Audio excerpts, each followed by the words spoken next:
नमस्कार और स्वागत है आपका हमारे इस चैनल में। तो दोस्तों, हाल ही में भारत ने चीनी सीमा पर अपने लेजर वेपन तैनात कर दिए हैं और ये बहुत ही ज्यादा शॉकिंग खबर है, सिर्फ चीन के लिए नहीं बल्कि भारतीयों के लिए भी, क्योंकि पिछले एक हफ्ते से भारत कह रहा था कि हम अपना लेजर वेपन डेवलप कर रहे हैं, यानी हम उसे बनाने में लगे पड़े हैं और अभी बनकर तैयार भी नहीं हुआ है। लेकिन आप खुद अभी स्क्रीन पर देखिए, ये खबर बिल्कुल 100% सही है। इसमें खुद भारतीय सेना ने कहा है कि भारत ने चीन के साथ लगी हुई अपनी उत्तरी सीमा पर 7 ऐसे स्वदेशी काउंटर ड्रोन सिस्टम तैनात कर दिया है जो लेजर बेस्ड टेक्नोलॉजी है, और बताया ये भी जा रहा है कि ये बहुत ही ज्यादा घातक सिस्टम है, यानी किसी ड्रोन को किल भी कर सकते हैं और उसके अलावा ये जैमिंग भी कर सकते हैं। तो इस वीडियो में हम यही जानेंगे कि ये कौन से लेजर सिस्टम तैनात हुए चीनी बॉर्डर के पास, तो क्या ये दुर्गा 2 है या काली वेपन है या कोई और वेपन है। लेकिन सबसे बड़ा सवाल ये है कि अचानक भारत ने लेजर वेपन क्यों तैनात करना शुरू कर दिया है चीनी सीमा पर, क्योंकि ये इतना ज्यादा ठोस कदम है कि इसकी एक्सपेक्टेशन चीन ने भी कभी नहीं की थी और चीन के पास कोई रणनीति भी नहीं है कि वो इसे काउंटर करेंगे और कैसे वो भारत के इस तरह के हथियारों को रोकेंगे। और उन्होंने कभी ऐसा सोचा भी नहीं था कि भारत इतने एडवांस हथियार सीमा पर तैनात करेगा, क्योंकि उन्हें ये पता था कि भारत जब भी कोई नया वेपन तैनात करता है तो वो सबसे पहले पाकिस्तानी सीमा के पास डिप्लॉय करता है, फिर जाकर वो चीनी सीमा के पास डिप्लॉय करता है। तो ऐसा क्यों हुआ ये सब कुछ जानेंगे, लेकिन उससे पहले आप सभी से हम्बल रिक्वेस्ट है कि आप में से बहुत से लोगों ने हमें सब्सक्राइब नहीं किया है, सो प्लीज सब्सक्राइब करिए और बेल आइकन जरूर दबाइएगा। अब देखिए, भारत ने अभी फिलहाल ये तो कंफर्म नहीं किया है कि उन्होंने दुर्गा 2 तैनात किया है या काली वेपन तैनात किया है या कोई और हथियार तैनात किया है, लेकिन कई एक्सपर्ट्स ये बता रहे हैं कि ये लेजर हथियार दुर्गा 2 ही हो सकता है, क्योंकि अब से कुछ दिन पहले डीआरडीओ ने कहा था कि हम दुर्गा 2 लेजर वेपन ऑलमोस्ट बना चुके हैं और इसकी जल्द ही टेस्टिंग भी कर ली जाएगी। और उस समय इन्होंने ये भी बताया था कि इसकी रेंज कम से कम 5 किलोमीटर तक हो सकती है। और ताज्जुब की बात यह है कि भारत ने जो अभी चीनी सीमा पर लेजर वेपन तैनात किया है, इसकी रेंज भी 5 किलोमीटर तक ही बताई जा रही है। इसके अलावा इसके जो फ्यूचर बताए जा रहे हैं वो भी काफी हद तक लगभग दुर्गा 2 से ही मैच कर रहे हैं। एग्जाम्पल के लिए बताया जा रहा है कि ये सॉफ्ट किल और हार्ड किल दोनों कर सकता है, जैसे कि 5 से लेकर 8 किलोमीटर तक जो इसकी रेंज है, इस रेंज में ये जैमिंग करता है। जैसे कि अगर दुश्मन का ड्रोन आ रहा है तो उसके ड्रोन को ये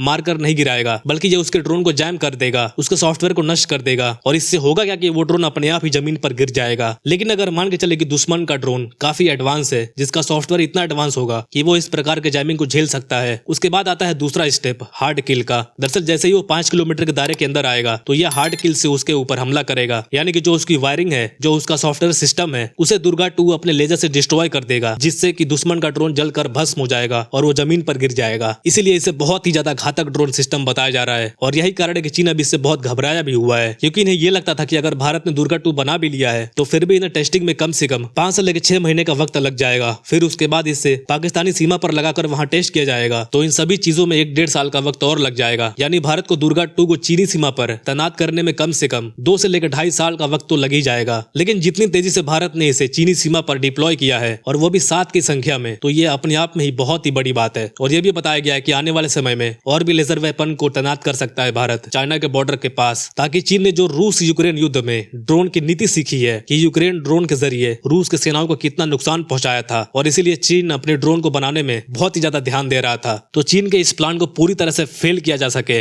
इसीलिए और ज्यादा ड्रोन सिस्टम तैनात हो सकते हैं चीनी सीमा पर भारत की तरफ से। और चीन इसके लिए बिल्कुल भी तैयार नहीं है। उसे लग रहा था कि भारत इसे 2 से 2.5 साल के बाद करेगा, लेकिन भारत ने 2024 में ही लेजर वॉरफेयर में एंट्री ले ली है और चीन फिलहाल ये युद्ध लड़ने के कैपेबल भी नहीं है। तो ये थी आज की सबसे बेहतरीन खबर। तो फिलहाल आज के लिए इतना ही। अपडेटेड रहने के लिए वीडियो को लाइक करके हमें सब्सक्राइब जरूर करिएगा। Thank you very much for listening. See you the next video.